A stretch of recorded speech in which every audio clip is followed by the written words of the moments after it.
Thank you, Madam Chair. I just want to briefly comment in response to the comments we've heard about the need for bipartisanship here, which is something that I strive for and agree with.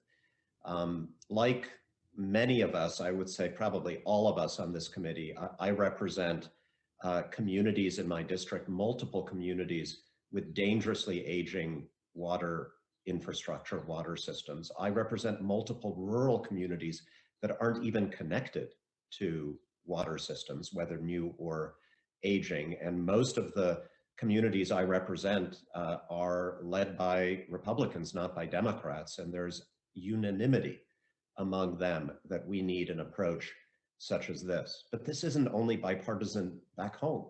It's actually bipartisan here in the House of Representatives. This morning, the Bipartisan Problem Solvers Caucus is releasing its blueprint for an infrastructure bill. That's 29 Republicans, 29 Democrats.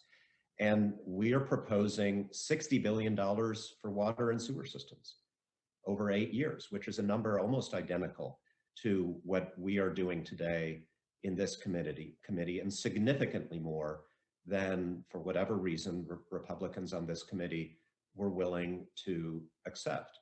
So many of us would like to do even more. We think the need is even greater. Some of us would like to do significantly less, but the bipartisan common ground is essentially where we have landed on this committee.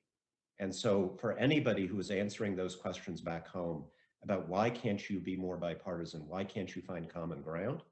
Well, the answer is basically what we're doing today, because it reflects a consensus in basically the only bipartisan room in the House of Representatives where we've actually hammered together something that is not lowest common denominator, but a true compromise between the two sides.